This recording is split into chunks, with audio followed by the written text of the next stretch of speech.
Hey, Mike, how you doing? Welcome in. Just getting this pipe ready to smoke some haunted bookshop. We had a Halloween party last night. That's one reason why I didn't do no live last night. I got tore up from the floor up.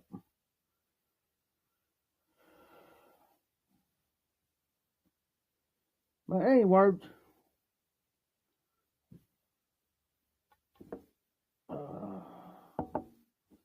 got haunted bookshop.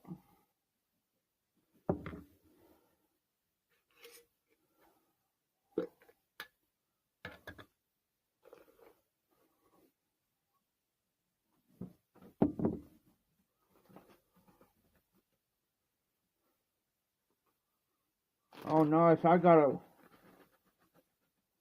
have a beer sit. Well, I must have a beer sitting right over here on the other side of the camera. So let me do this real quick.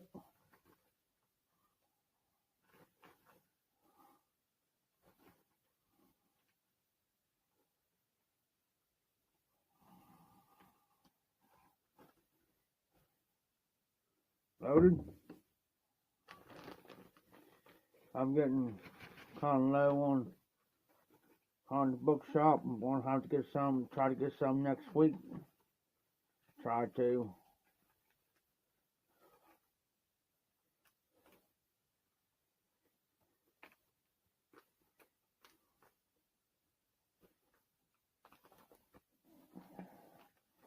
We had a great time last night.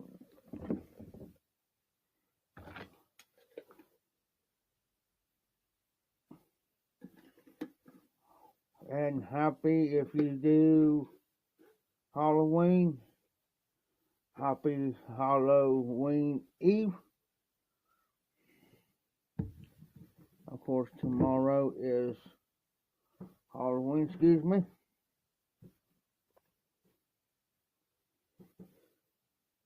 Oh, I understand, Mike. Long week ahead.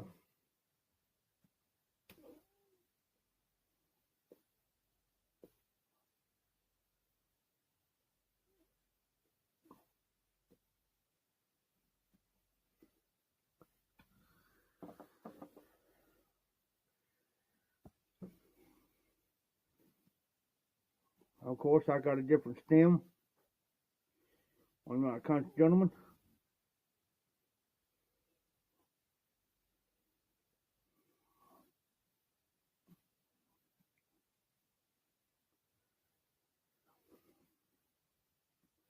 Luckily, this pipe don't ghost. Cause in the last, hey Todd, in the last 4 days I've been smoking another gentleman's collar out of it.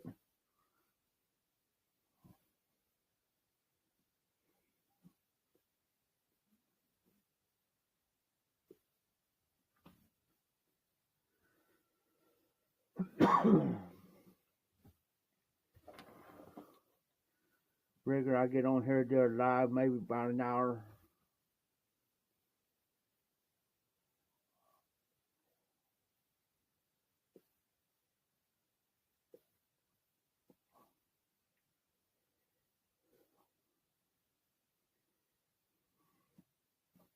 You doing okay, Todd?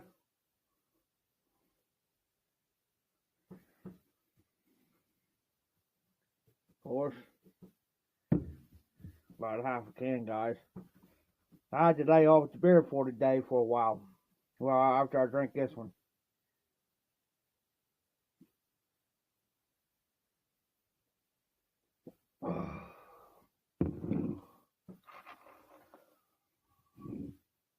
Oh, thanks, Mike. Thank you. I really need it. I really do need it, Mike. There's some few things I'm going through, and with, you know, personal wise, Of course, my anxiety, depression, man, it just goes out.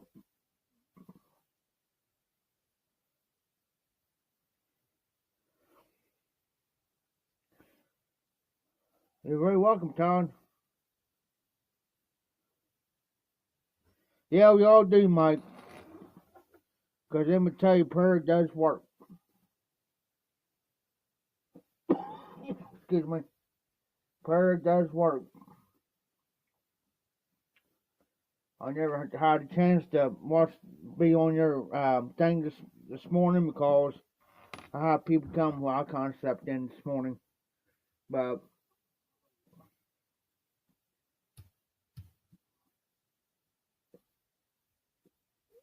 so about 5 o'clock this evening, I shut up. Well, before 5 o'clock, I shut the doors up, locked it up, come back here, lay down for a while, got up.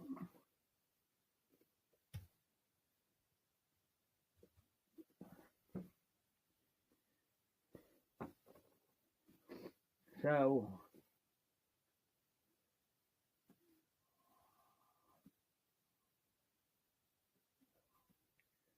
his kid. I'm only thing I'm gonna say his kid's supposed. They set it up. They're supposed to be coming here clean, and they're depending upon all me to do it, and I ain't gonna do it. I may do a little bit here and there, but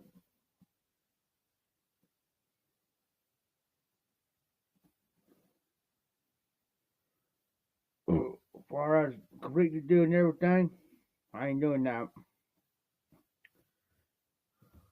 But anyways, what y'all smoking? What you smoking them? And of course I know what Mark's drinking.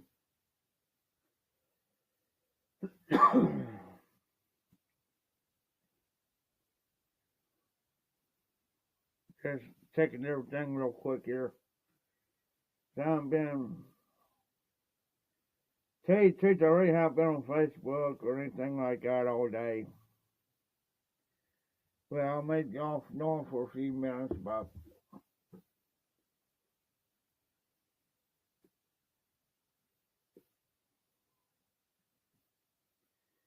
other than that, I smoked about a half a bowl of gentleman's card earlier.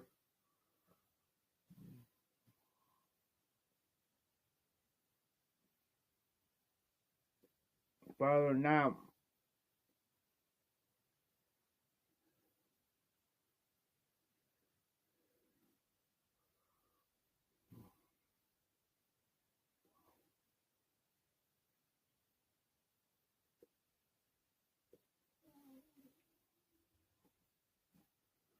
I was gonna go outside and sit earlier, but it started to rain, so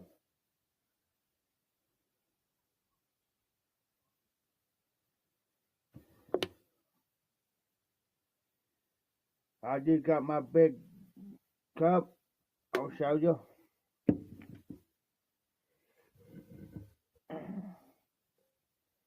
Full of water for the night. That would normally last me through the night.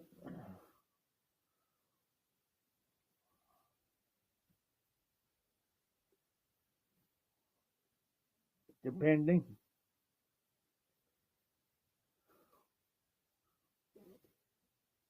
how late I stay up and what I'm watching, or of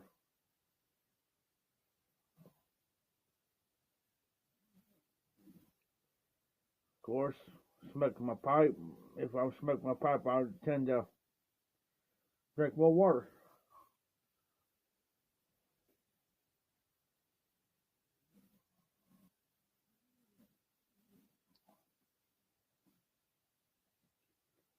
As you can tell on this pipe, it's got one corner right here.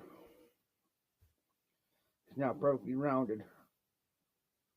still doesn't affect the smoke. I ignore that.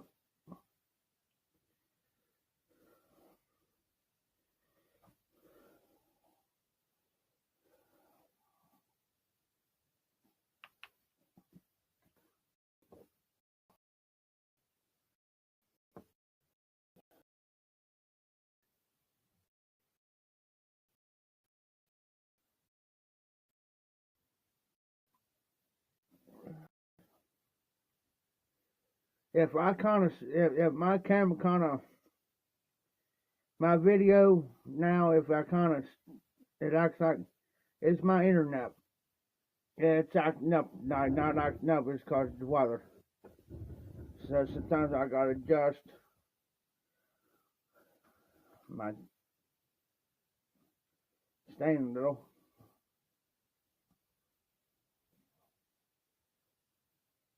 I'm gonna look into camper bulbs, my lighting bulbs. Is I'm gonna see if I can get some LEDs, which will make it a little bit more brighter in here.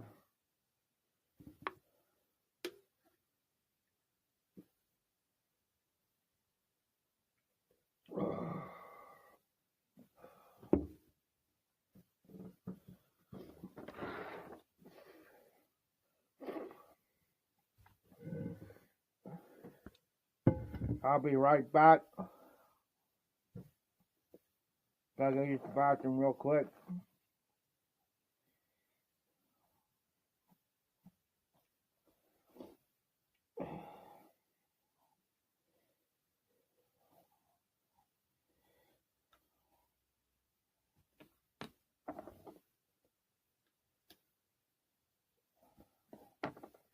Be right back, guys.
I'm back.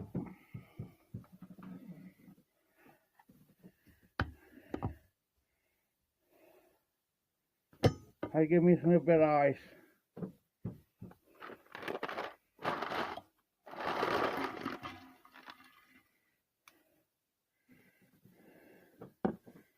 So my water can stay cold for the night. I can keep icing this. Let me tell you, it'll stay nice and cold. So I have a tendency waking up in the middle of the night and have it like a cotton mouth.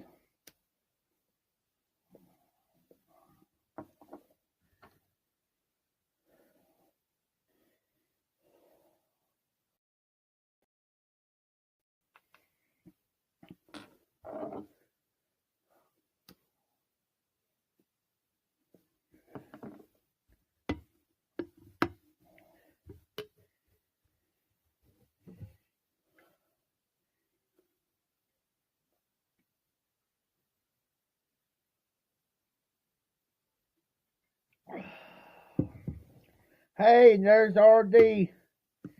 How you doing, RD? Slowly finishing this beer off. Slowly.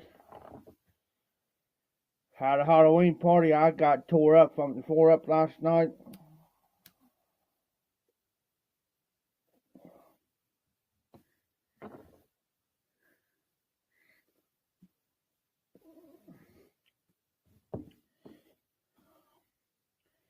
Smoking the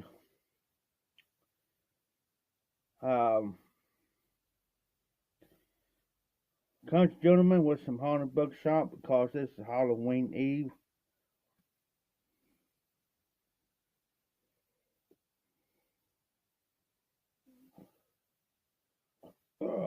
Yep. I wasn't intending on doing it, but I did. Tell you how I made it back here.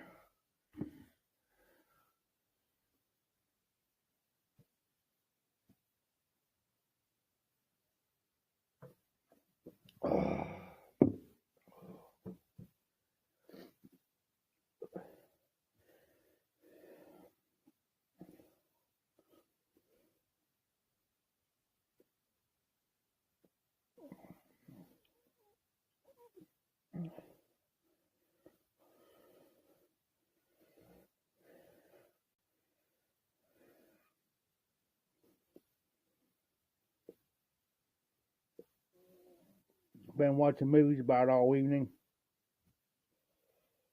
I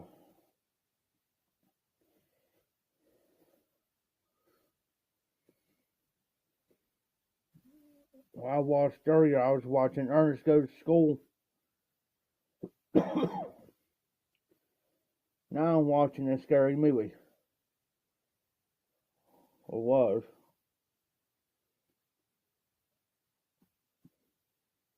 So he's been RD.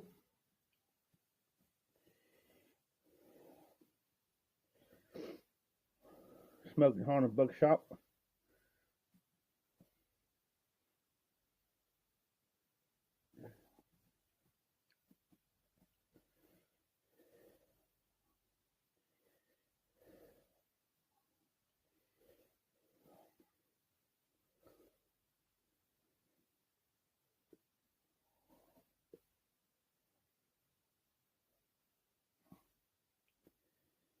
There you go.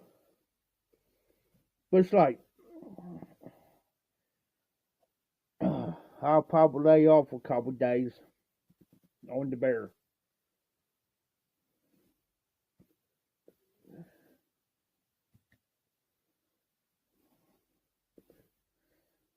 I'm going to get me one of those Dr. Pearsons.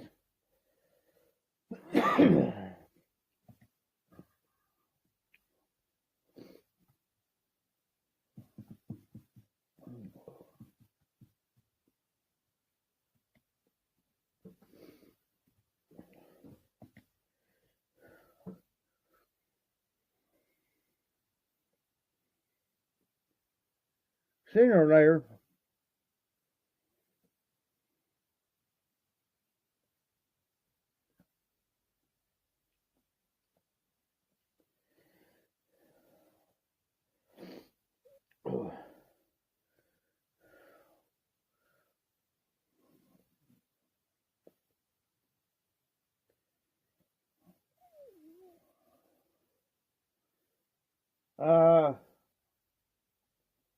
I got it up front.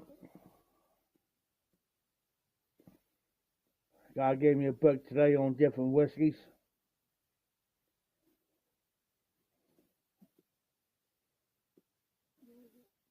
So,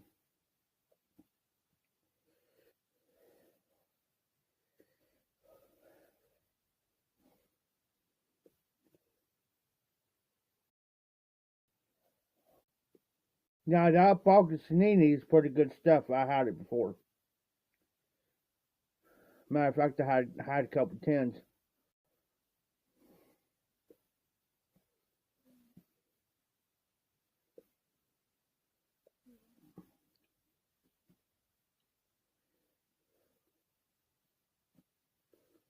So,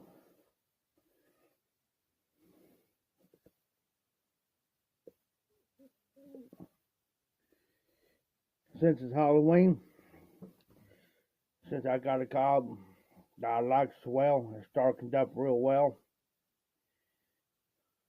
Use it. The smoke's nice and cool.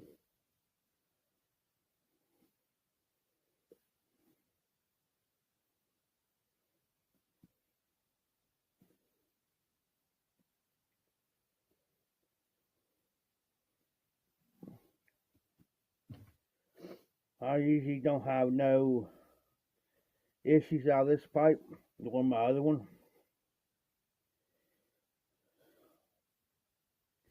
I know I should be smoking my other pipes, which I might pull out.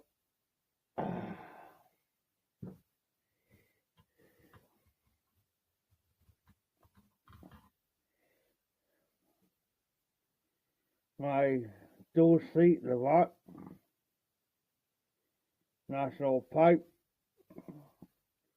Nice little smoker.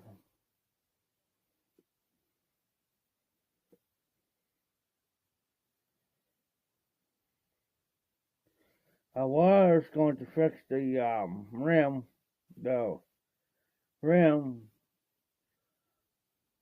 it's supposed to be real nice and smooth. But I'm going to leave it the way it is, because I know it can hurt itself. So, it's got ridges on there. On some spots, it looks like somebody took a needle and just, poke the top out, just poke it. Nice little smoking machine right here.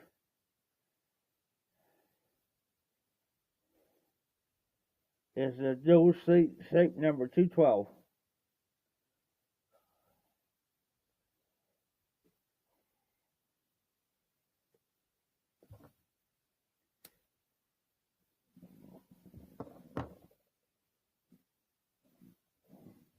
Nice little pipe.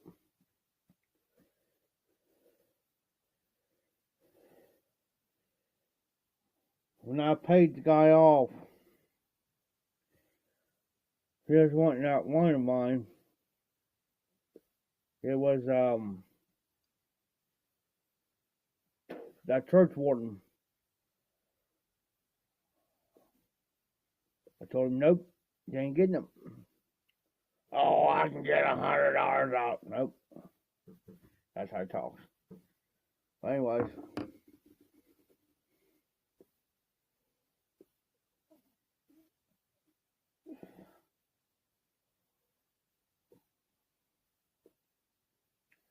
I'm not going to put no gentleman's collar in that because I know it will ghost it.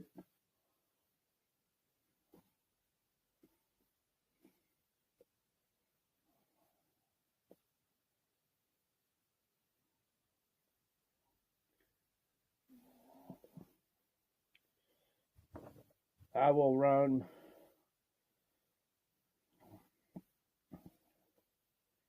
some Haunted Bookshop up.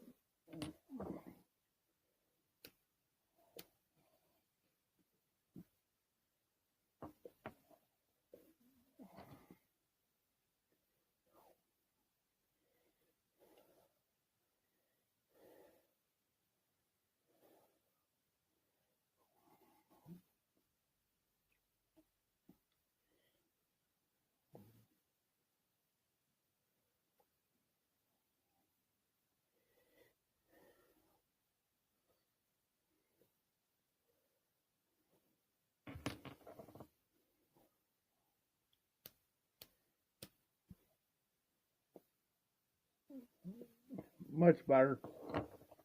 I'd adjust it.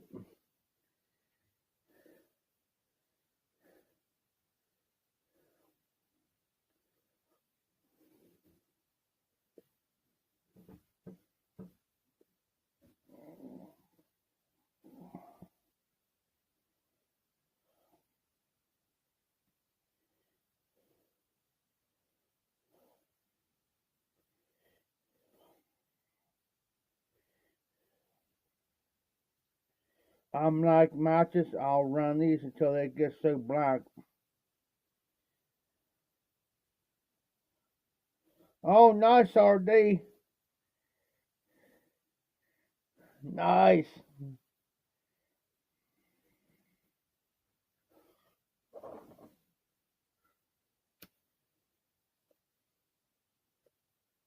I'm going to attempt to get some.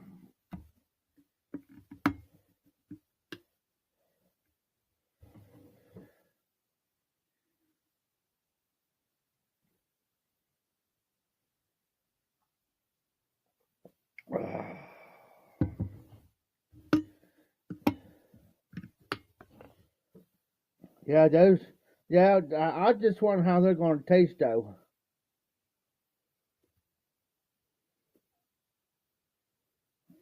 Just wonder.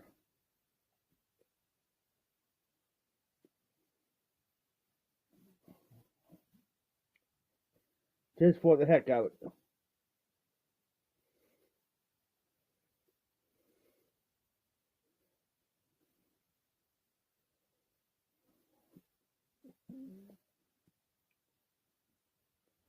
Because I should be very, very interested how, you know,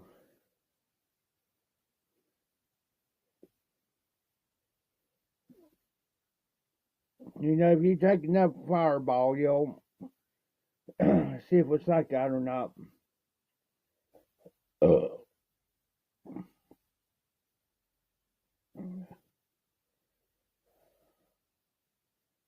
Yeah, exactly, for shits and giggles, RD.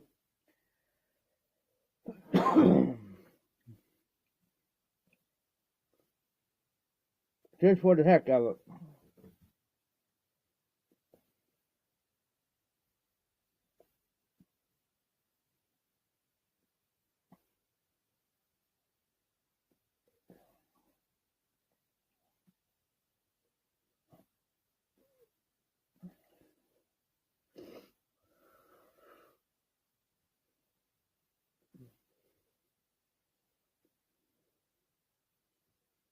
This is actually the first time I've actually got to sit down, and actually smoke a full bowl.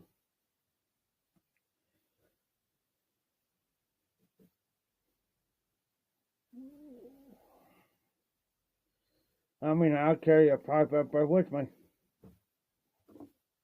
like on the bottle or something.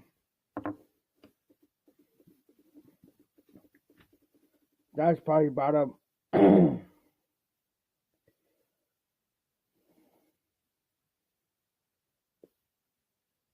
I say that the bottle's probably about a half-hour smoker.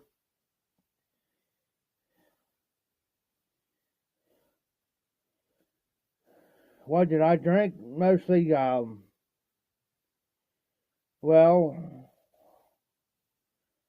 Budweiser, Black Velvet Peach, King Cobras, you name it. I drink it.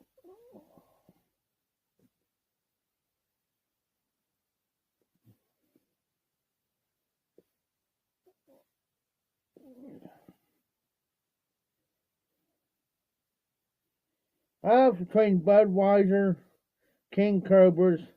I have 4 King Cobras prior before the party.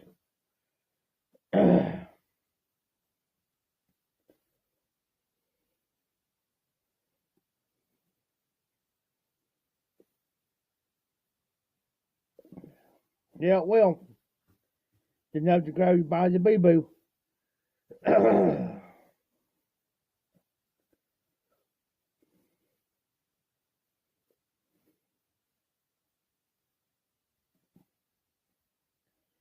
I'm gonna give this pipe a rest here after just a few more minutes on this, and then we're gonna switch pipes.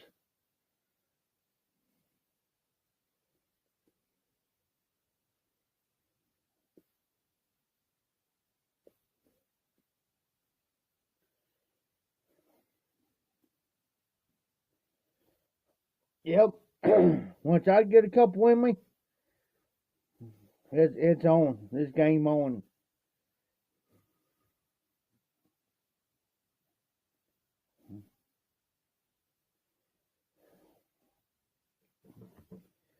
Better yet, let's put this pipe up and pull out my Molina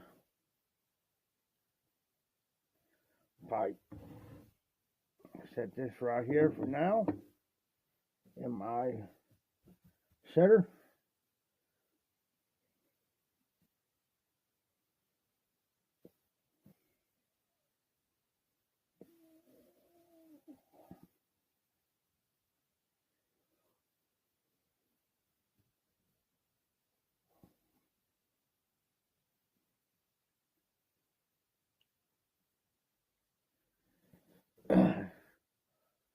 So what I'll do is I'm smoking this.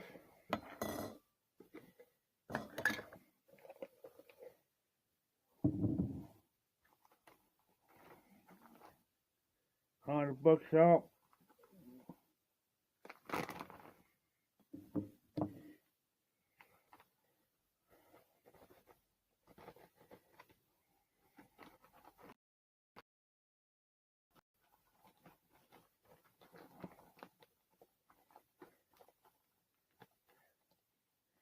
Load this up.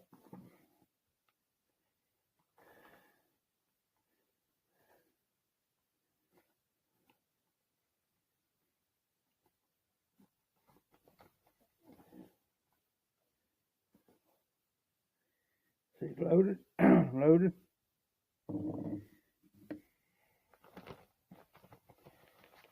That's how much I got left.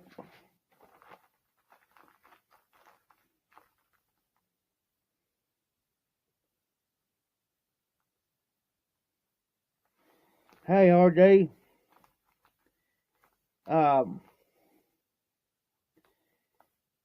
Do you got a Facebook, RD, or anything like that, RD?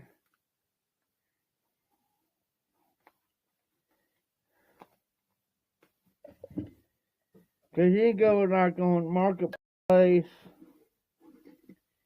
and just type it in. I got this for $1,200.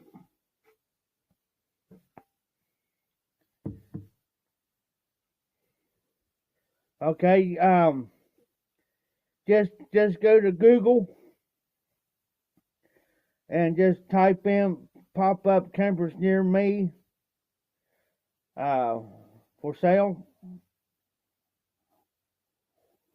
and it should pop up. Actually, I paid $1,300 for this because I paid the guy $100 just to deliver it to me, so I didn't have to drive all the way up there and get it.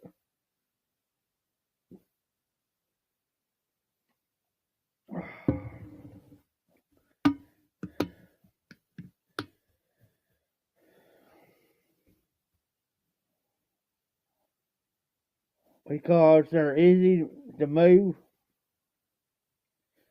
When you want to move, it's like I gotta put this table up, put this table down. See, like I put my TV on the floor, put my PlayStation in my cabinets, put my stuff, whatever, in cabinets, take my tobacco thing there. Yeah, exactly. You know, so I got this, push a few things down, get my cranker, push my beds in. Well, I gotta take some rods out. Like, that rod there, that's gotta come out. And it comes down, some over here. Then I can put them on the floor. Then take all my other rods from on the outside, put them here and crank it down, put my thing in there, lock it up, crank it down, put my cranker in here, and hook up and go.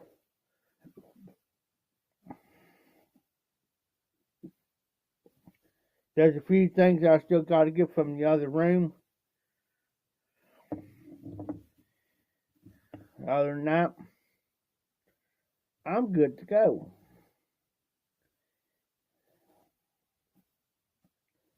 And yes, I still got the heater right there, and yes, I got a regular heater in here. It runs off propane. So,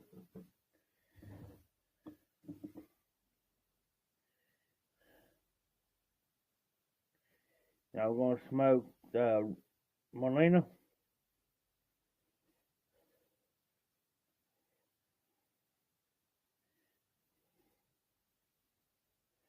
Yep, some of them do. I've seen some.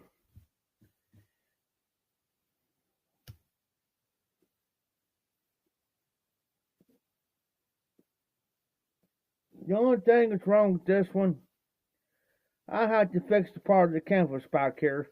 It had a little rip to it. Other than that, nothing major.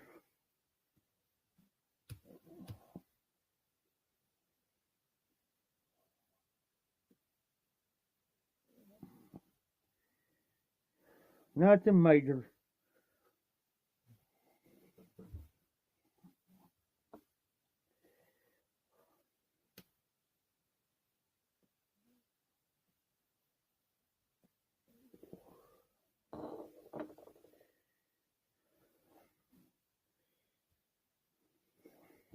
This is the perfect size for me, even though it does about 6 people.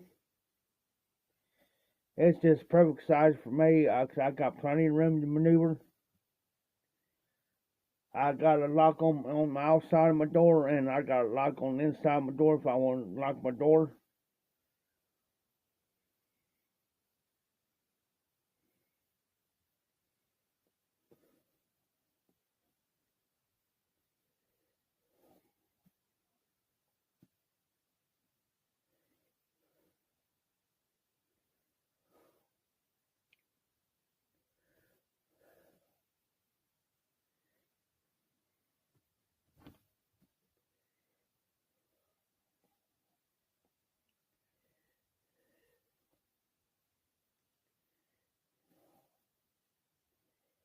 Yeah, I'm slowly breaking this pipe in.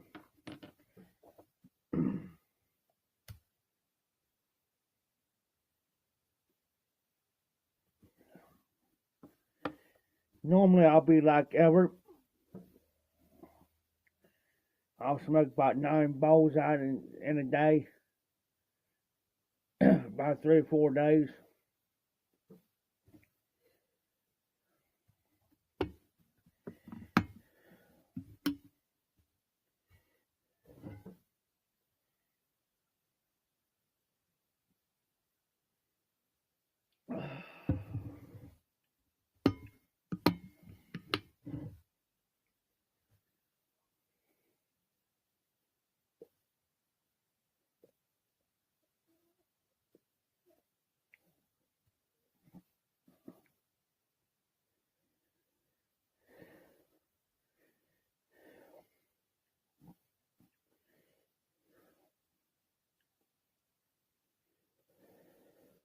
Usually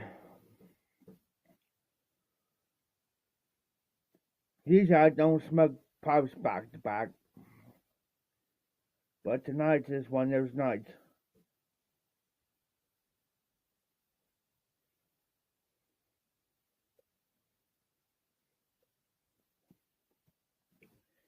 This got a real thick button on it. I mean, that sucker's thick compared to the regular other buttons.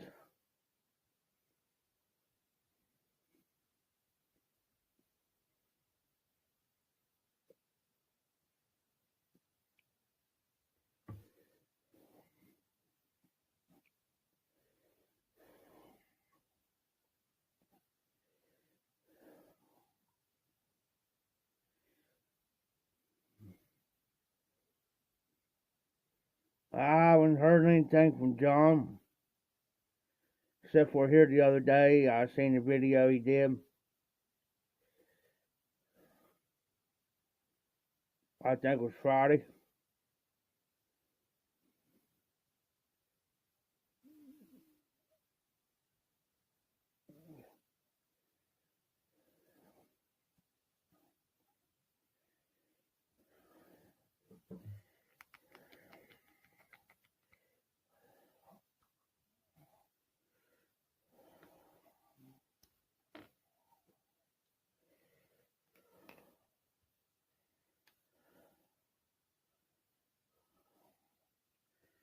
I took the thing out, be 9 mil, which I like 9 mils anyways.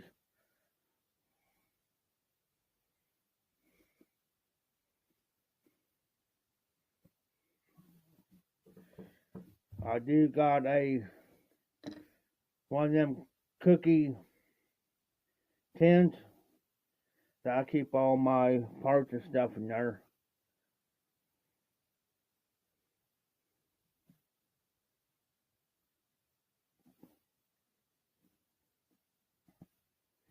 But so far, this pipe is good smoking weapon.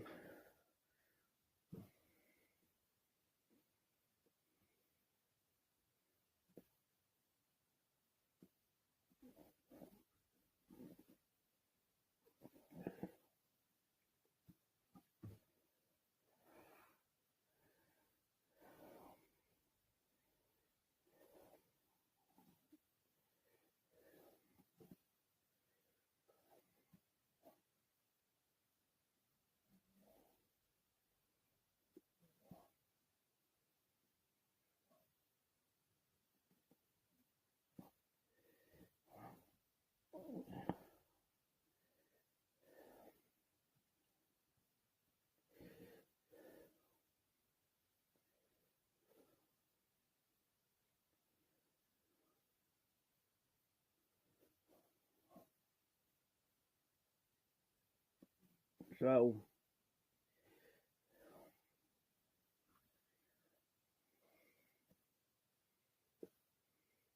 if I figure I smoke this for the next week,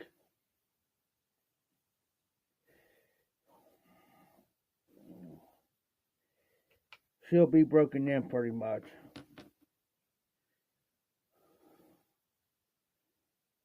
Any good ghost stories? Yes, RD. I can tell a couple of them.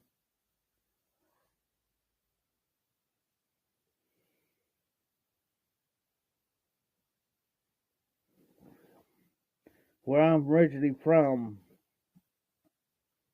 um, we got this bridge. Well, actually, there's two bridges, but I'm going to tell you the first one. It's called Cry Baby Bridge.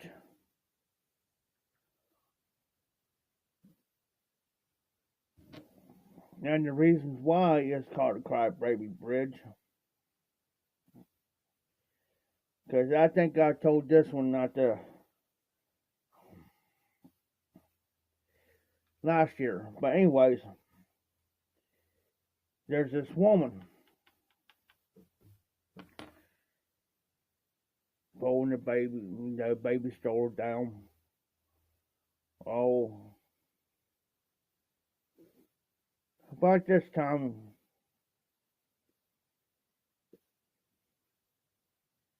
well,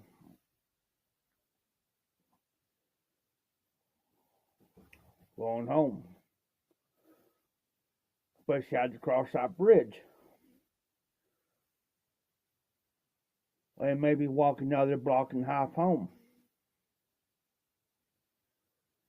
Well, she gets halfway across that bridge and she gets hit.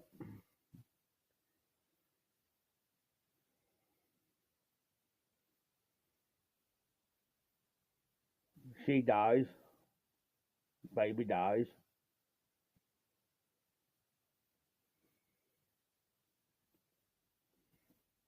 As the legend goes,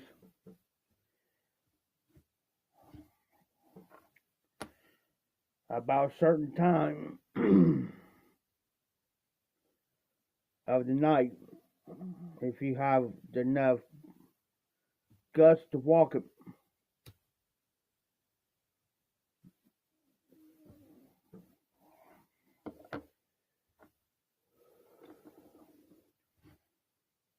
about this time, I say between 9:30 and maybe about 1, 2 in the morning. It's all depending.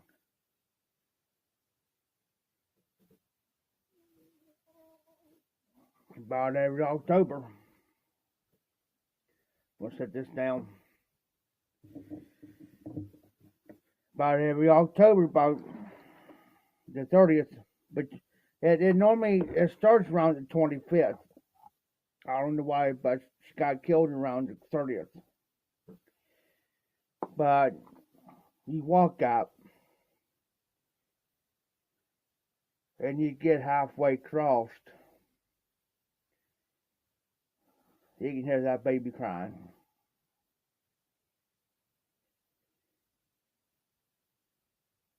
And see what she's doing. And you can see her. You can actually see the veins of her. Come back look for her baby, but you hear that baby crying.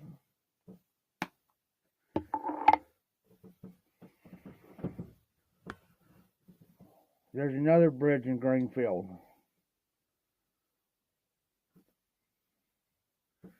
That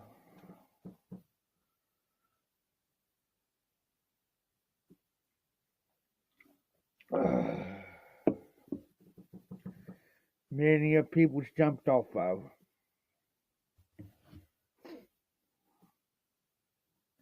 You can be going through, walking. And it's not good to cross this bridge at night. No, it's not. Now, you can walk across that bridge during the daytime. And they can't stop you from doing it. Because it divides Ross County from Highland County. Well, if you get in the middle of that bridge, you're in Ross County. But anyways,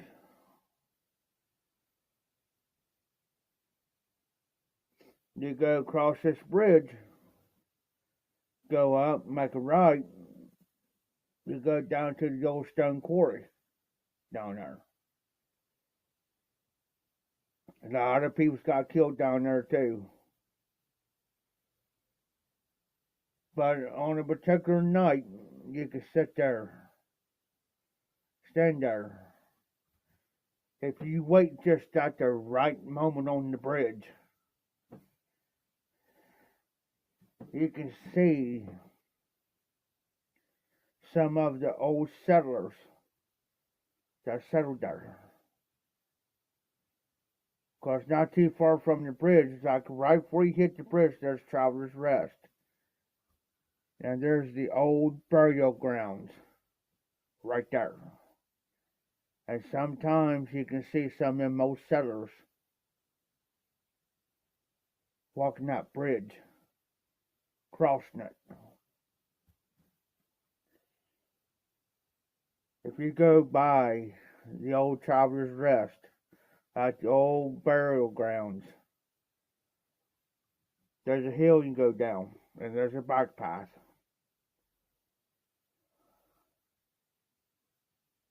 sometimes, and sometimes you go down there by the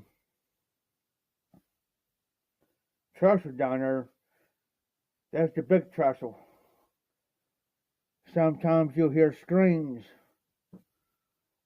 because people used to jump off the trestle into the water down there, and sometimes they miss, and sometimes if you walk out, you can hear people. You can hear sometimes you hear a man screaming, a woman screaming. There's a couple of houses that are actually haunted. There's a building I could take you to that's actually haunted. You could be in there, nobody else be in there but us. And you'll hear footsteps, you'll hear somebody running, you'll hear somebody scream, and we'll be the only ones in there. The only ones. You will freak out.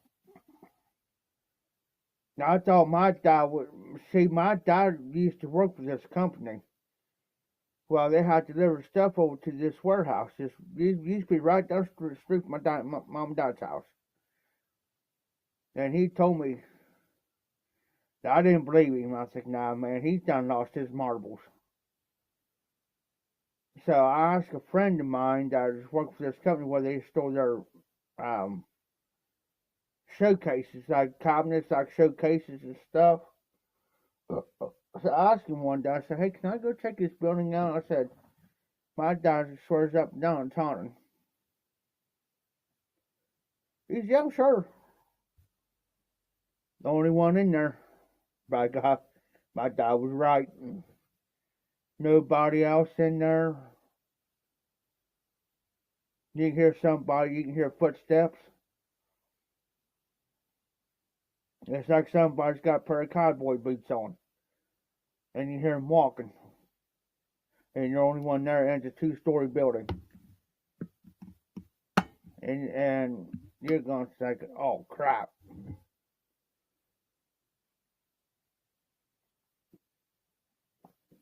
Let me say something about my dad's house. And this ain't no lie. My dad's house is haunted. No joke. Went to my dad's one day. He says, "Jeff," he says, "we ain't gonna believe this." I looked down and said, "What?" He said, "There's a bunch of people came through the front door." He said, "There's like 2 guys and 2 women. They were standing right there in the middle room, just a talking." He said, "I can see them plain as day. This during the daytime, plain as day. See them." He says, I hollered at them. Wasn't paying no attention to me. They proceeded to walk towards the kitchen. Well, see, when you walk through my mom and dad's front door, you got the middle room here. But over here is the front room, middle room, and then their bedroom. Well, you walk straight on, there's a hallway. Well, on to the right is the bathroom. On the left is the utility room, washer and dryer, furnace, water hard tank, and so forth and so on. So you go down, then you have my bedroom, which is a 10 by 10. Then the big kitchen, 14 by something. He said they were said to walk through, and he says, "Hey, what are you doing? You know, what are you doing in my house?"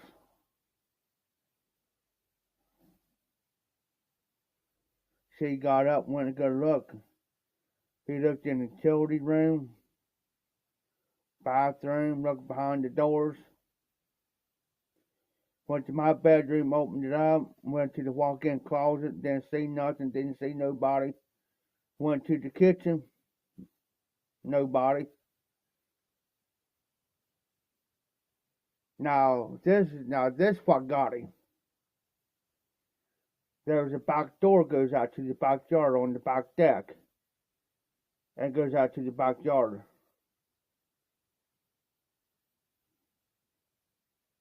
The back door was locked. So nobody could come in or out from the back door. He had a screen door to it. It was even locked. The screen door was locked. The main door was locked. And he come back in there. He said, I start freaking out. We'll be sitting there watching TV. You can hear the my bedroom door open shut. You can hear the cabinets opening up in the kitchen, open shut. Because we're sitting there one day, we heard it. Guy says, he looked at me and says, Joe, he said, is there anybody in this house besides us? I said, no, why? He said, did you hear that? And I said, yeah, it sounded like a door open and closed. I said, it sounded like my bedroom door. He says, is the back door locked? And I said, yeah. Well, I had a BB gun up front. It looked like a 45.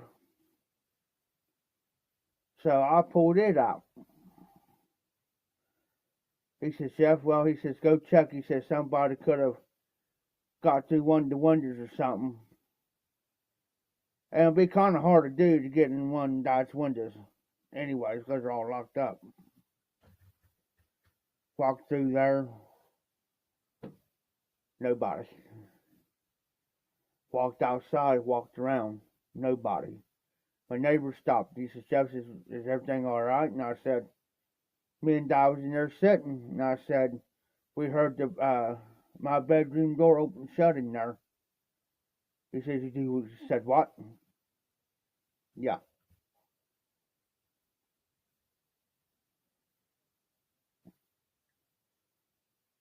And see, my Dodge neighborhood was more of a nerdy neighborhood, but it was also in the bad part of the neighborhood.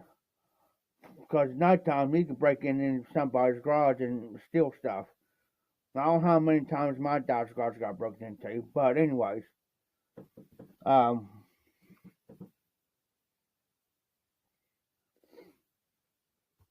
have walked the cemetery.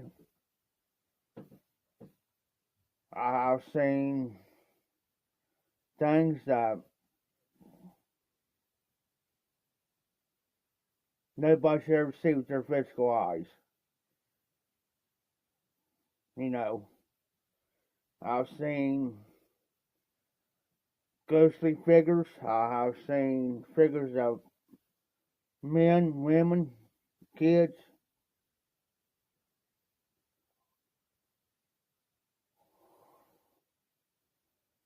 Some places in that town are cursed. Especially down on the bike path. It's cursed. Every so often you can see this taxi and this taxi driver. Because a guy got murdered down there years ago. A guy took him down there and killed him just for 75 cents. And this was back in the late 60s, 70s.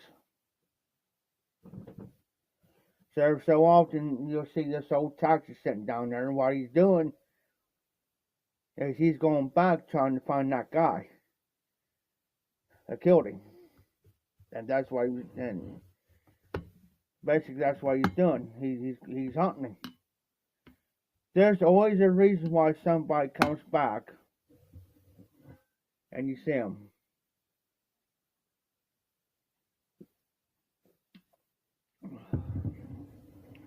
Just like here, you guys heard some noises in here. Not back here, but up there. You'll hear stuff like somebody's something dropping. There's been times I'll be sitting up there, laying up there, and It sounds like somebody's pounding on the window,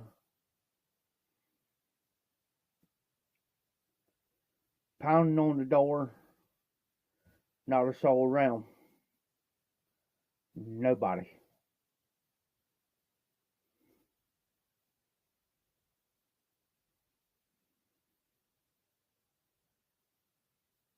Is this place haunted? Maybe. And maybe not.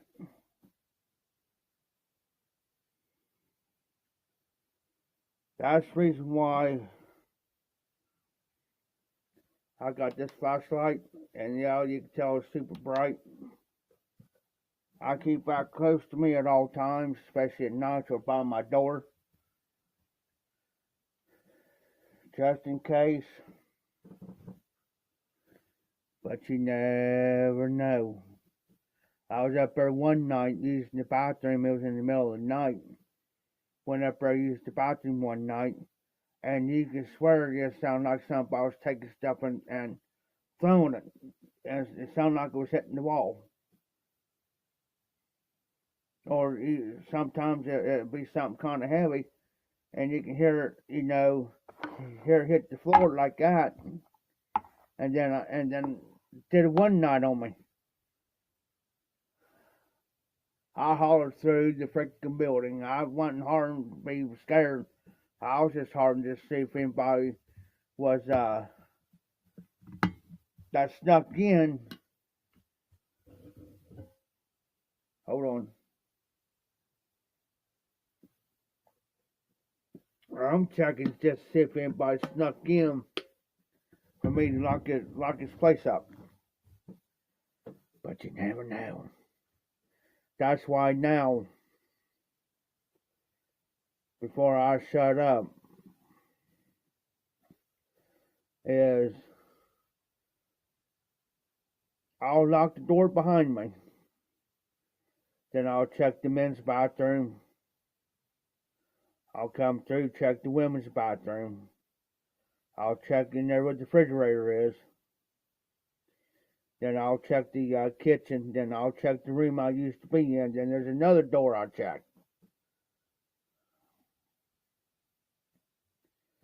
There's like 3 or 4 places people can come in and hide without you knowing it. And there is another door that you can come through.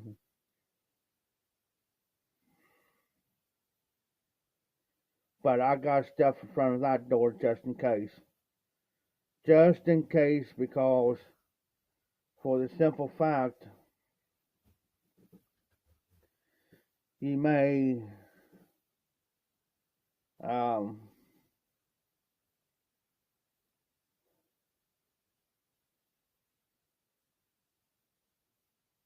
tell you what a friend of mine did to a friend one time. And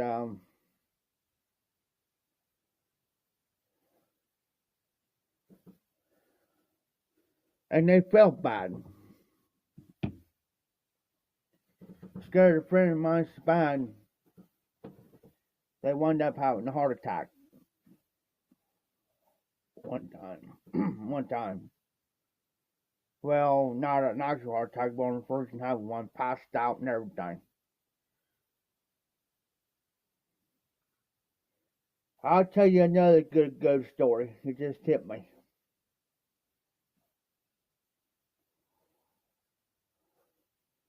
And this is the actual truth of this one.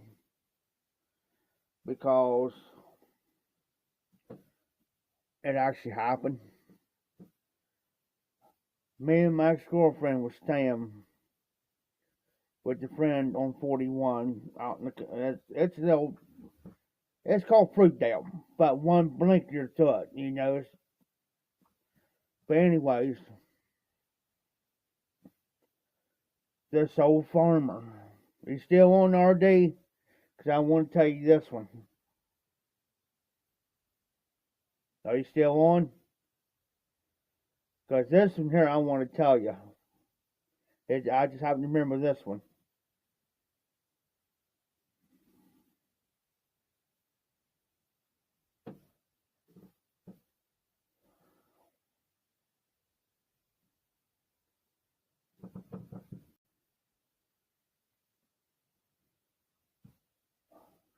RD, um,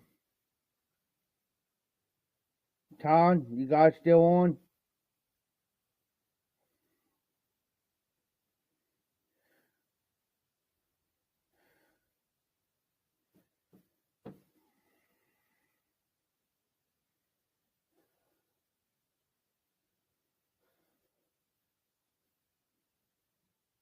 I'm going to see if we wait till one of you. Okay. Well, we went down there to stay with them for a while to help them out. Well, she proceeded to talk about this old man that once lived there. And the people lived there before. Well, the guy bought the property, but the renters before told her that every once in a while you'll see this old man. Well, the guy that owned the house, the old farmer, and what happened there, I'll tell you the backstory. What happened was his wife died. Well, that got to the point where he was getting up in his years, and he had a hard time. He knew he was going to lose everything he had. So what's he do? He goes out to the barn, ties a rope up there, and hangs himself. Well, he couldn't. He was so tall. When he hung himself, he actually sat down. He actually just sit down. Well, he haunts the property. And she says, we've seen him in the front room, we've seen him over here, and sometimes he'll be upstairs. Sometimes you'll see him standing by the barns.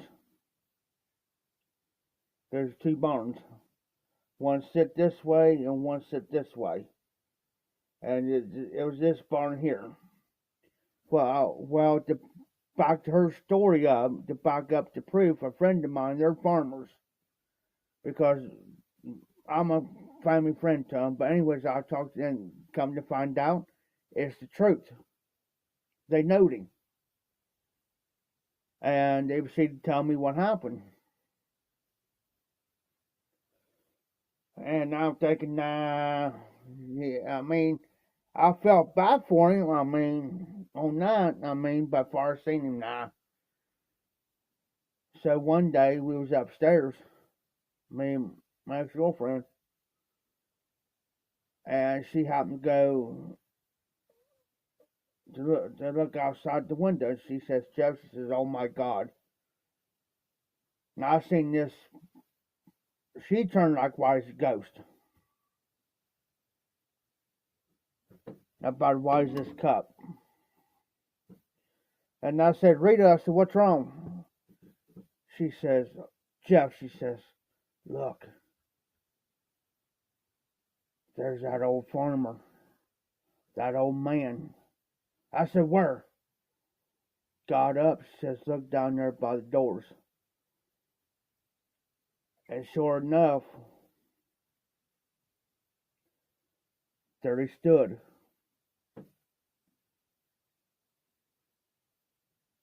There he stood. And we was in bed one night upstairs. And I had this eerie, you guys probably know, if you get that eerie feeling somebody standing behind you, you'll know it, right? And somebody's directly staring at you from behind. Sure enough, I was laying there with her, and we was kind of talking. And I looked at her, I said, I got this. I said, somebody's staring at me. Well, our door was closed.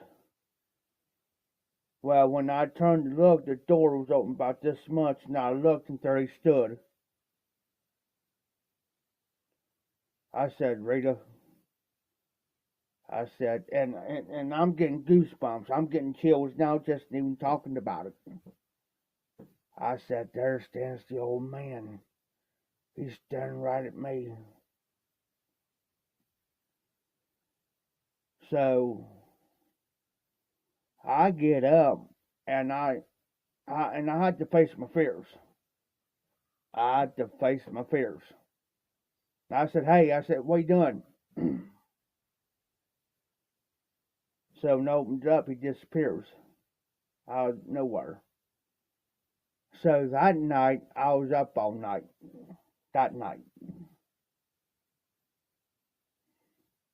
Didn't go to sleep. She didn't either. Because she ain't even got the same standing there. Looking right at you.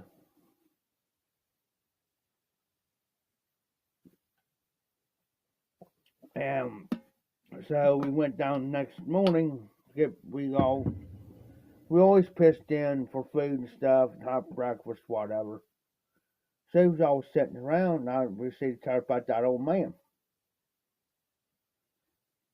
And I got to telling her, I said, I think don't want nobody in this house. It's either he don't want nobody in the house, or he's coming back looking for his wife, or he's looking for something. So we was there for about 2 months. Then finally, we told her, I said, hey, we got to go. You know, we got to go. I said, we're not getting much sleep. The old man's pestering. He's waking us up. And I said, we can't do this. And we told her. I said, if I were you, if the old man's tormenting you, you best leave. It sounds like he's doing this for a reason. Because she says they've seen him standing by the fireplace. They've seen him standing in the front room. They've seen him in certain parts of the house, except for and the only place he never went was the kitchen. Don't know why, but the kitchen he never went to. It's like it's a dim room like it's in here. Dim places of the house. Dark spots of the house. I personally went outside one night. Well, I was getting in late because I was out there doing work. Well, I had kind of heard something behind me. Turned around, and I say probably no enough to make you give the heebie-jeebies and everything else. But no, that one night I seen him. Turned around, I'll bet you probably not even 50 feet from me. Less than 50, no, less than 30 feet from me. Because I counted the steps. I measured, in other words, I measured from the back door to that barn was about 30 feet, and you could see it.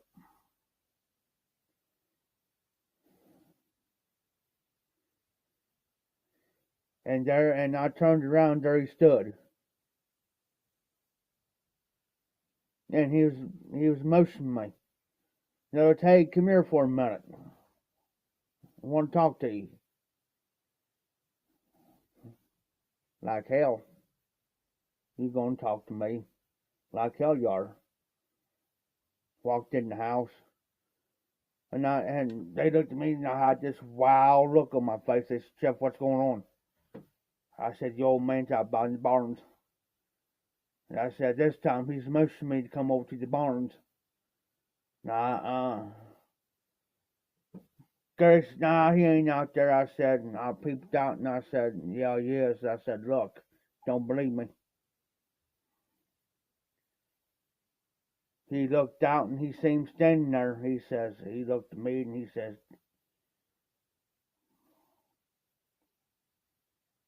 I said, he looked at me and says, well, what should we do? I said, I tell you what. I said, go grab a flashlight. I said, there may be something that I said, there may be something that he wants to show us. The reason why he's kind of standing by the barns out there. He says, screw you. I ain't going out there. I said, I'll wait till morning. I said, all right. I said, I'll go out there. So he had a baseball bat. He says, here, take this with you. I said, what's that good gonna do me swinging somebody that ain't even alive?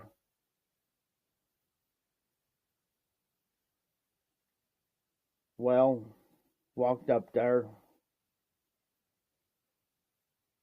opened the barn doors up, because we was out to go in there.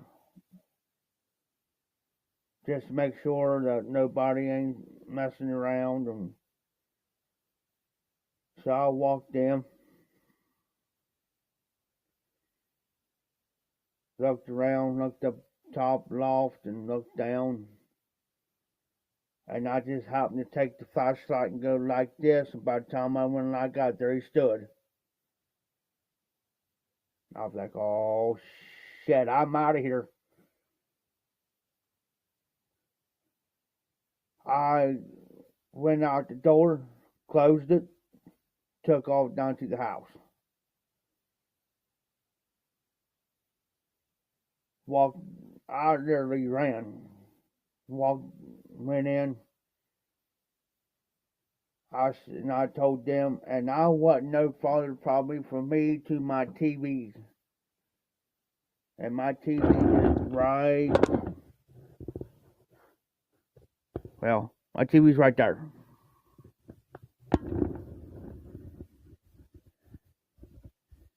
You know, yeah, he's probably not even 5 feet away from me. Didn't give me time to say hi, bye, kiss my butt or nothing. And I told him, I said, he's 5 feet away from me. And I said, I said, forget that. I said, screw that barn.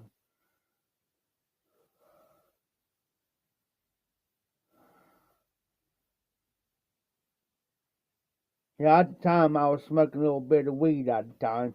They said, here, Jeff, smoke this. I said, forget that right now. I ain't gonna smoke nothing.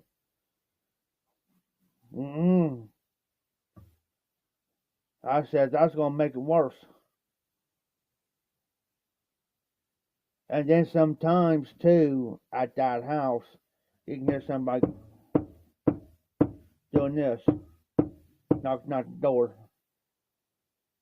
Knocking.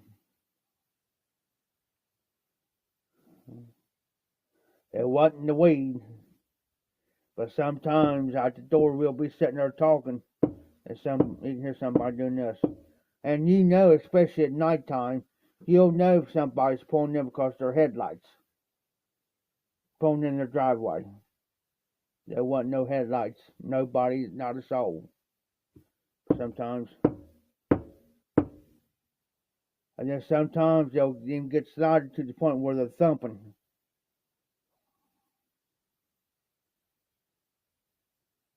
It's like they're pounding. It's like they're taking this part and pounding.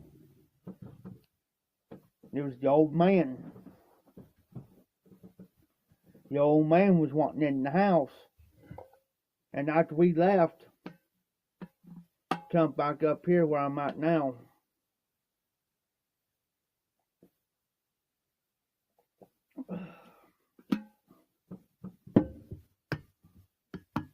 It wasn't. We talked to her. Well, we broke up. my ex-girlfriend's with another guy. What she do, they went right back down to the house. And I said, Rita, I said, that old man is still haunting. I said, I got that feeling that old man is still haunting the place.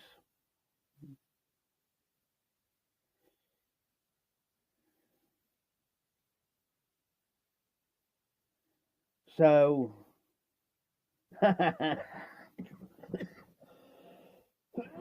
she says, oh,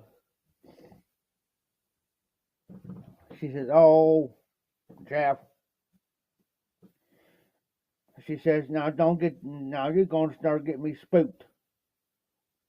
I said, I'm telling you, I said, because I was living up, that's when I got my place out here on 22.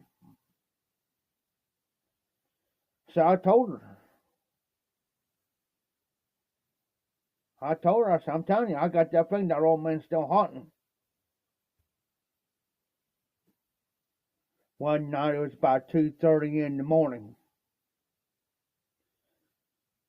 I was getting a phone call from her. And just for luck, I was still up, sitting there watching TV. She says, Jeff, did I wake you up? And I said, no, and I could tell by her voice that something was up. So no, I said, I'm sitting there watching TV. I said, well, why, what's up? What's going on? I figured something happened down there. I figured something happened to a friend of ours or what. RD. I said, let me guess. I said, you seen the old man, didn't you? She says, yeah. I said, did John got to see him? Because the way she told me is they explained to him about the old man. He wore bibs all the time. So she says, yeah. She says he didn't believe it until he seen it for himself. She says she says he's so petrified right now, he don't know what to do. I said, I told you. I said, I told you all, and I warned you when I knew you was going to go back down there and stay. I know that what was going to happen. I said, he does not want anybody in that house. And I said, you know this. Well,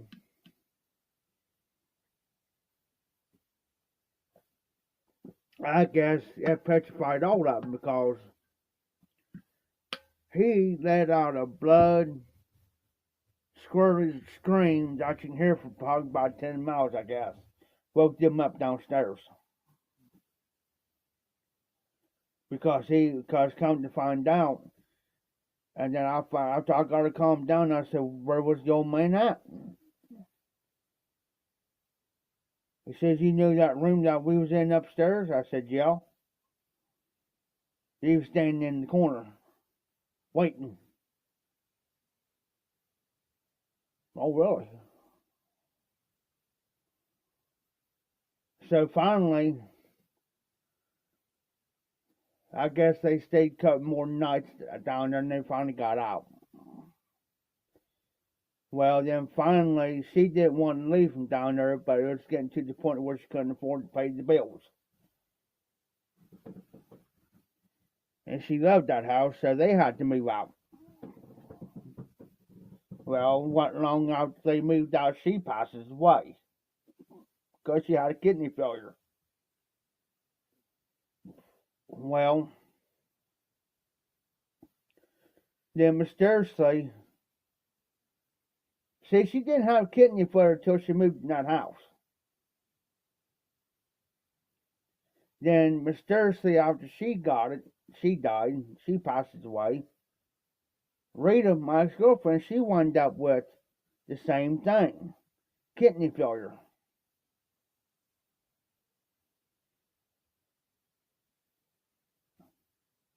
So I told her, I said, could that be the sign that the old man did something?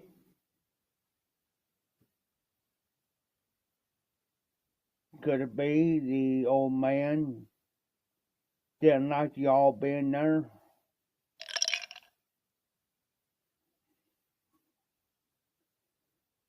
Who knows?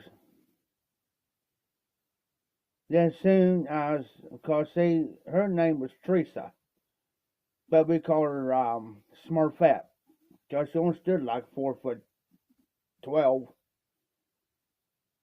Well, her old man that she's married to, and what kind of upset me was,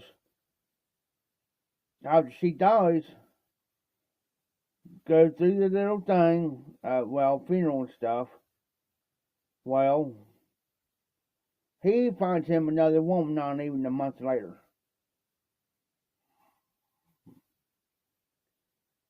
Then I found out about a month or so ago that the guy that owned that property down there, he passes away. He dies.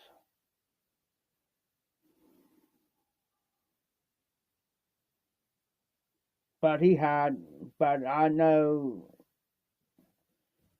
he dies. So there's three people from that house, or lived in that house. Yes, she's been gone uh, since she's been gone for the last 3 or 4 years now, maybe 5. It's sad, when you got a coincidence like that, when one party gets kidney failure, and all of a sudden you have another party that gets it, like about a year or 2 years after that. Can I? Is that house still haunted? Is the old man still lurking? Probably so.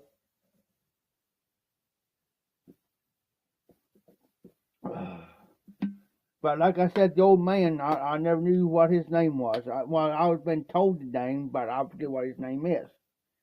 It's been so long. But anyways, like I said, he just what I've been told was he was getting in. His wife passed away and financial troubles. He was losing everything he had, so he just went out there and said, "Heck with it. I can't do it anymore. I ain't gonna." He figured he wasn't gonna go to the nursing home or anything like that. And I'll be right back, guys. I gotta use the bathroom real quick.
back.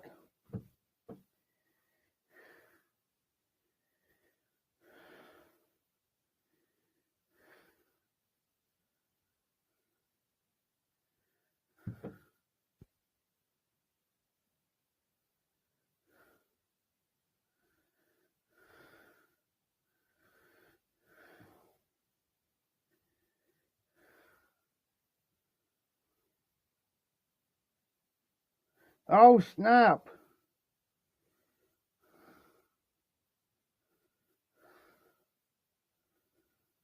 Oh snap, RD.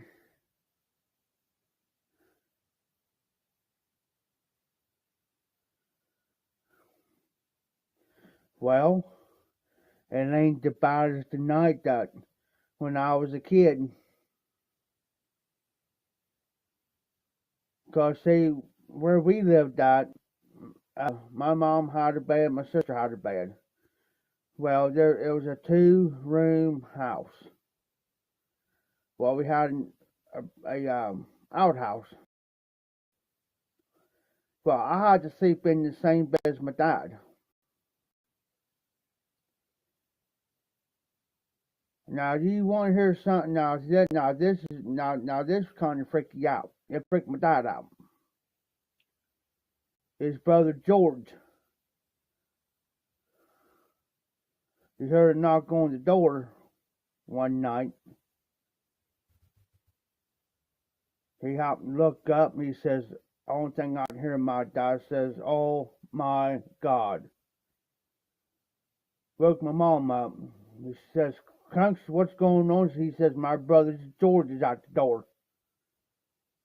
And then next thing you know, he was standing at the edge of the bed.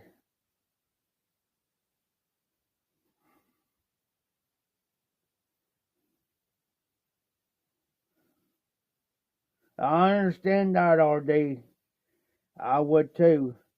His brother George's been dead for, at that time, I think it was George. See, wait a minute.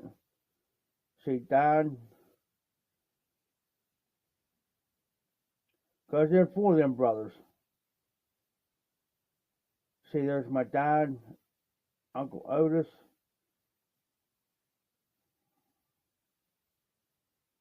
No, it wasn't. His name was George, and I think was my dad's relation, somewhere along the line. It wasn't my uncle. I think it was his Uncle George. Standing there. He was out the door. Dad says, "That's Uncle George standing there." Then he came in. Next thing you know, he went from the door to the edge of the bed without even opening the door up.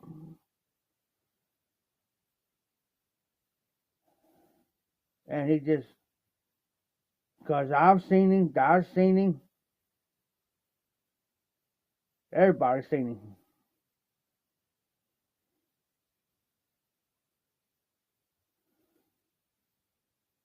Yeah, it is. Yeah, it is. Have you ever, everybody passes away all the time. You know what I'm saying? For some known health reason, maybe a car accident or something. But you ever physically ever smelled death? I mean death. Smell it.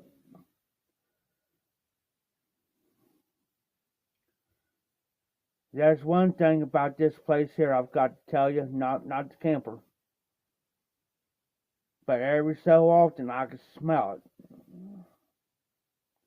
Because once you get that once you get that smell, it will never leave the back of your brain. It wouldn't. But it smells like somebody died in this building. And it smells like that somebody's been here for a while.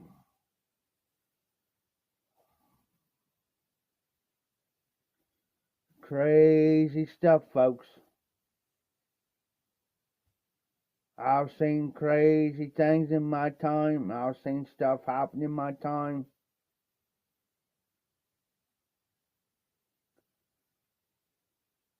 I've seen things was there, but nobody else couldn't see it. They thought I was nuts. They thought I was need to be in some psychiatric ward or, you know, 1A1, 1A.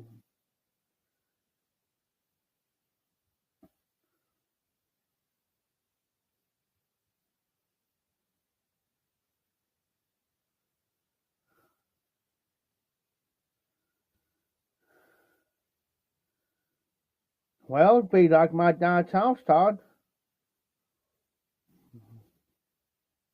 It'd be like my bedroom door opening and shutting by itself.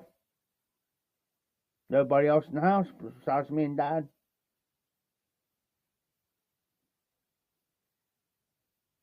Just like here.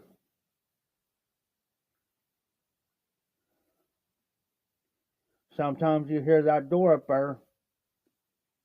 It's like somebody's come to the front door knocking. Sometimes you hear somebody knocking on the window.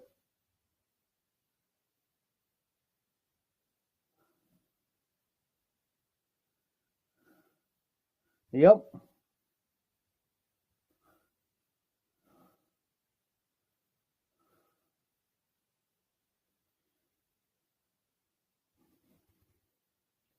And sometimes too, on certain nights out here, I've got to mention this to you guys, but there's certain nights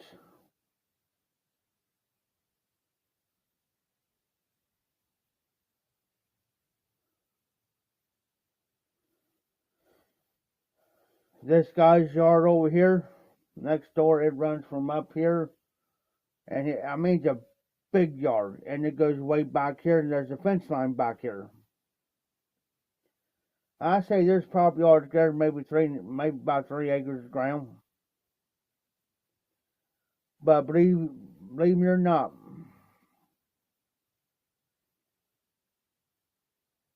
around his barn, his garage back here, it's got big double wide doors to them.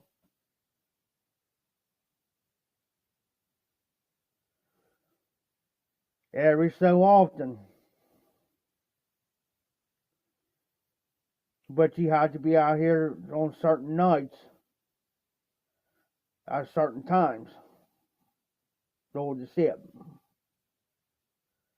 But you have to be freaking quiet. Sometimes you'll see, you may think it's a couple real people standing there. It's not. No vehicles out the bowling alley. The only vehicles you're going to see is his vehicle sitting over here.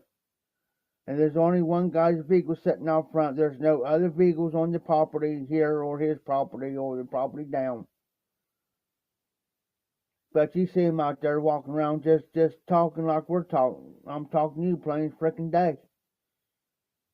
When I hike the other camper out back, you can sit there and listen to him all frickin' night. Sounds like they're having, the way it looks, they're having a party over. Because like the next day, he comes over and talks to me. I'll tell you what happened. There's one day he come over and talks to me. He says, hey, he says, real nice guy. He says, Jeff, he says, was you talking to anybody out here last night in particular? I said, no. Why? Well, it sounded like there's a bunch of people out here having. I said, let me tell you something. I said, you got friendly people that are hunting this place. He says, do what?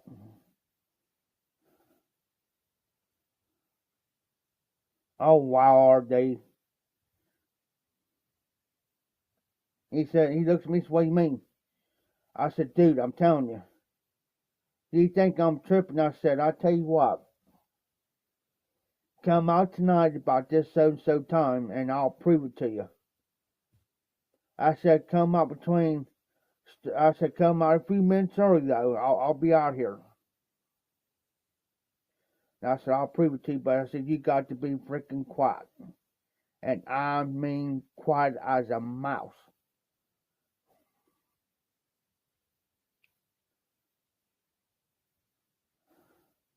Oh shit, RD.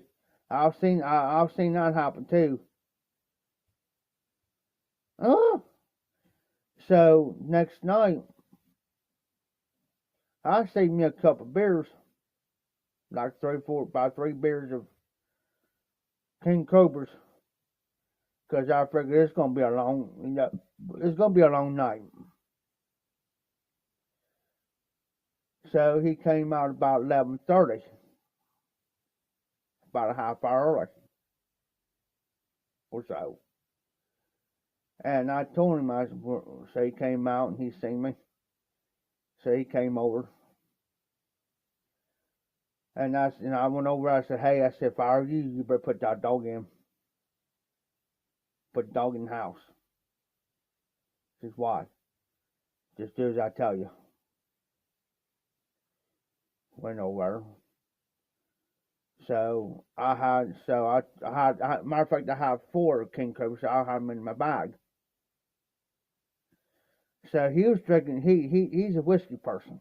So he had a big glass mixed, about the size of this cup here. But, so he grabbed his chair. I came over and grabbed mine. It was nice out that night anyways. So I went ahead and cracked the beer. I said, now we're going to sit here and watch. Because the bowling alley lights go out. See, their lights on the timer over here. So they'll go out at like 2 o'clock, sometimes 3 o'clock in the morning. But that don't affect nothing. So we were sitting there. By the time I took a big drink and I went like this, I nudged him. I said, hey, look. He says, what the blank? He didn't say it loud. He says, what the blank? I said, just watch. Just watch what they do. I said, it looks like they're building a fire. And they're going to have a party. And I bet you we said, and it started at midnight. I bet you we sat there for about an hour. An hour watching. And then finally we just seemed like they just walked, like on this side of his garage towards us over here. It's like they walked straight back. And disappeared. And he thought there was just. He looks at me and he says, Jesus Christ. He says, what the heck was that? I said, there's what you're listening to.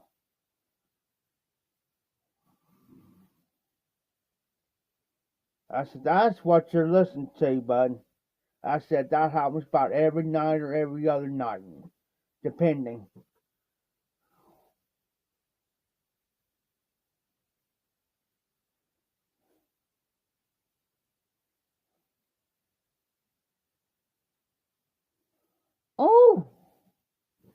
Oh, RD. How would you like to be a security guard?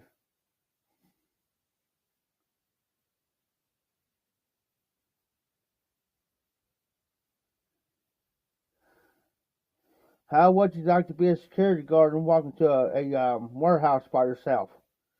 Try that for a spell. So I told him, he says, man, I think they're back there. I said, I'll tell you what I'll do. I said, let me go and get my riding mower, and I'm going to prove it to you that they're not back there. I said, let me take my beers over there. And I said, because I had headlights on my mower. I said, we'll run them. He said, no, no, no. He says, you have, I said, he said, you got flashlights, right? I said, yeah. So I'll grab come in here and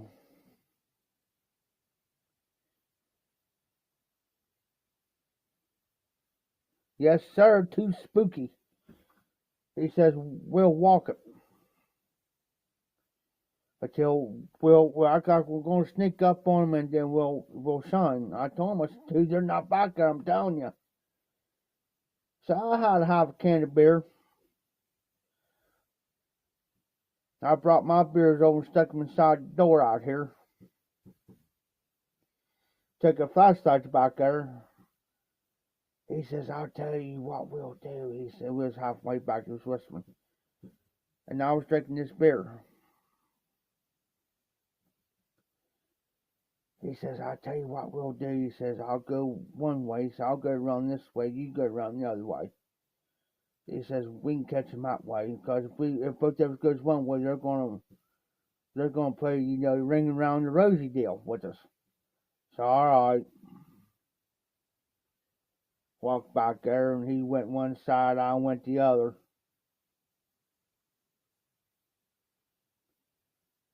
We met.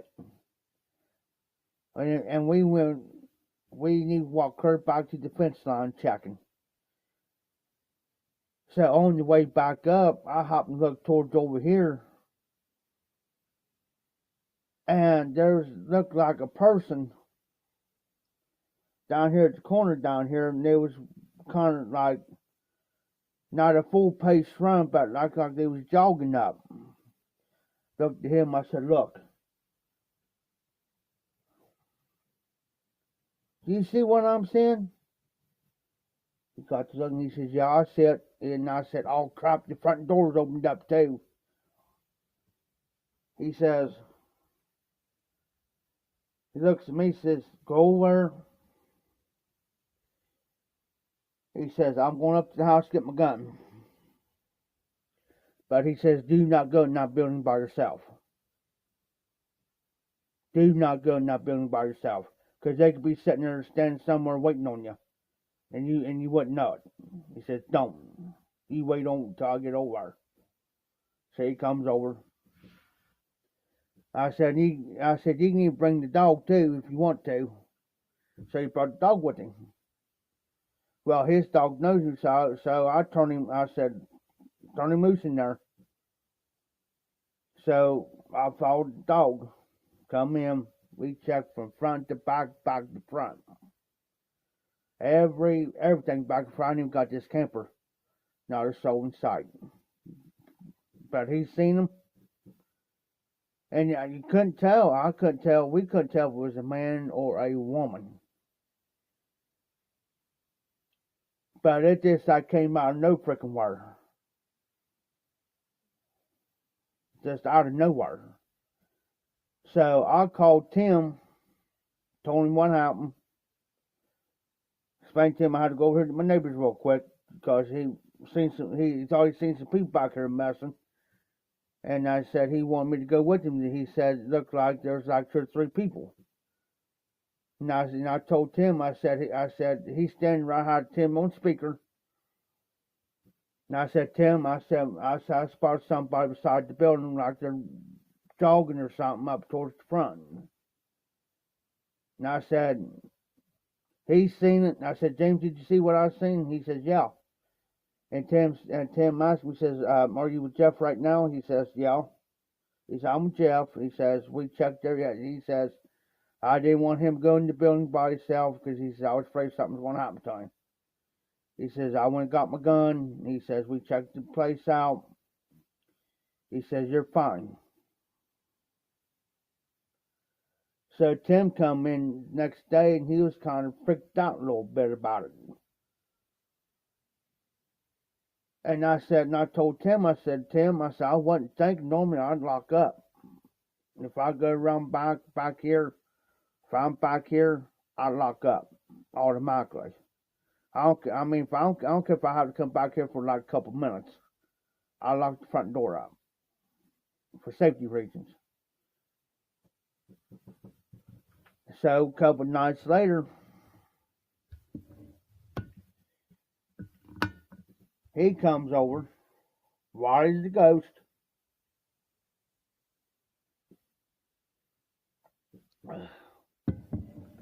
He looks at me and he says, "Jeff," he says, "you doing anything at the moment?" I said, "No, this is like 9:30, 10 o'clock at night. And I'm sitting out front like I normally do." I said, "Why? What's up?" He says, "Those same people we seen?" "Yeah." He says, "I seen one of my house." Cause see, he sleeps upstairs and his wife sleeps downstairs. See, reason why he does that so he can watch around the property. See, he can watch over here too, and I can watch him too. But he knows my routine. He knows my routine. He knows what time I open that door up. He knows what time I'll shut her down for the night. And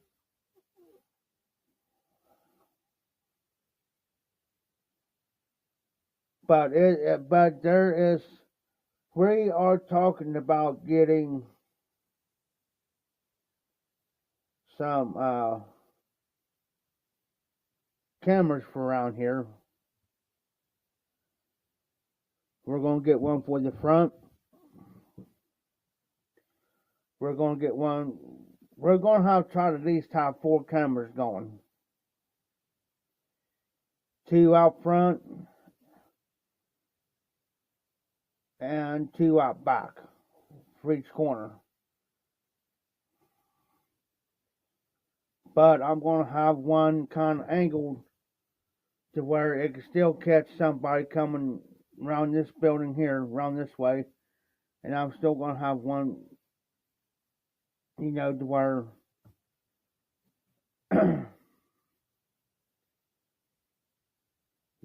well, I'm thinking about just taking the one camera for this corner, and I'm going to kind of aim it towards his towards the bowling alley. I'm thinking about getting the night vision ones too, because that's way I'm going to have hooked up this TV back here. And I'm going to get it set up to where, not for the TV, also for the phones. And I can sit here and watch it, watch my phone.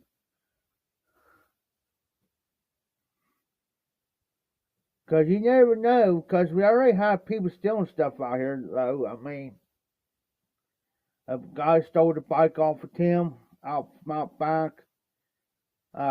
We had a woman back here in his little shed back here in broad daylight stealing stuff off of him. In broad daylight.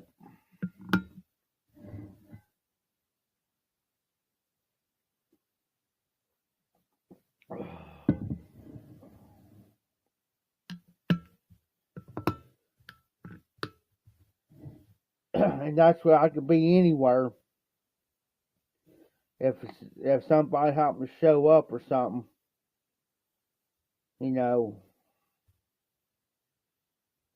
I can catch right on camera. Because a lot of times, a lot of people shows up right here too. So, we'll see. We'll see. I'm just thinking about also getting one of those rings for up front for my phone.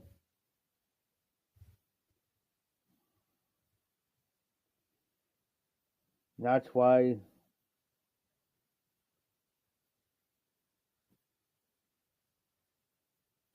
Have you ever noticed now that it's pretty well? If you guys noticed it here in this corner right here, that was all dark a minute ago. This was dark. Now it's lit up back there, and that's the only light I got on is out right there and my TV. Now you can see the heater, you can see part of my door. You never know.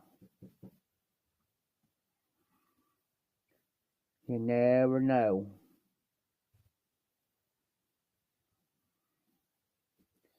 Because sometimes that's why now I keep this light on so I can see going through there, but there'll be some nights I'll shut it completely down. And I will show you real quick what it looks like in here. Got this it is pitch dark. And the only light source I have right now is my TV.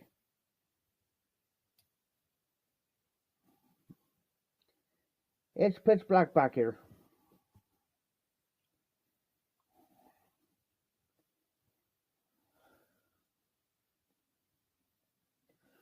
But yeah, there were some of the ghost stories and a few actual events that actually did happen. I could sit here for the rest of the night and tell you several more.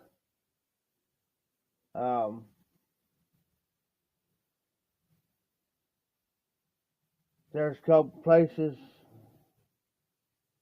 Yeah, I'm fine. I just shut the light out just to show you. Yeah, I'm fine. Yeah, I'm fine. But see, sometimes if you watch the camera, so I can sit here, because right there's my front camera right there. But if you watch,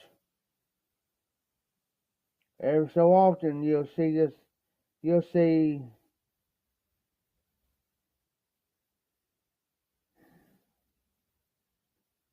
sometimes it'll get dark in that corner right there sometimes too.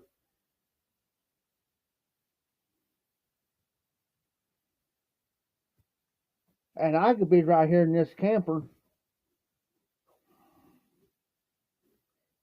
Yes. Now, like I said, now every once in a while you'll hear stuff up front. Somebody throws something, hit the floor or hit the wall or whatever. It all depends.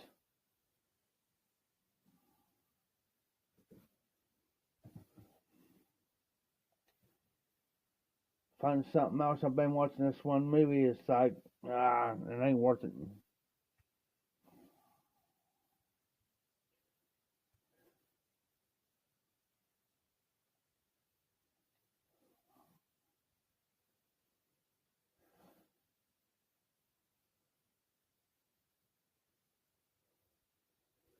But yeah, some of the stories,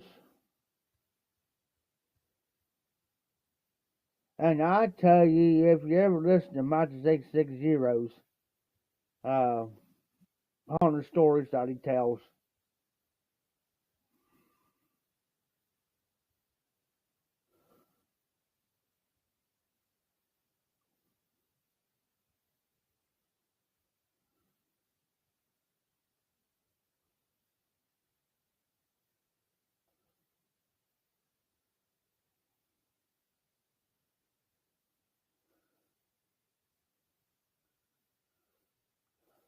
I don't know, RD.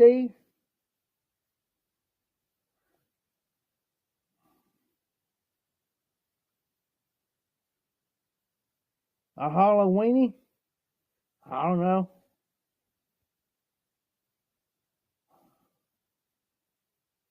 A Halloweenie?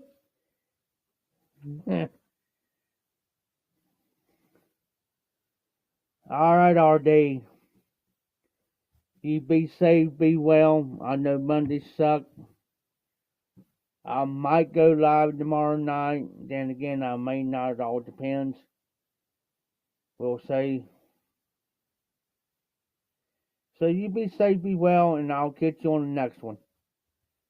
And I'm about ready to get off myself because I'm starting to wear down a little. So I'll catch you guys on the next slide. Be safe, be well. This is the How Sweet Muffins Mafia Piper. Keep him lit, keep the embers burning. Ah! Or D. And y'all be safe, be well, keep the embers burning, and y'all take care.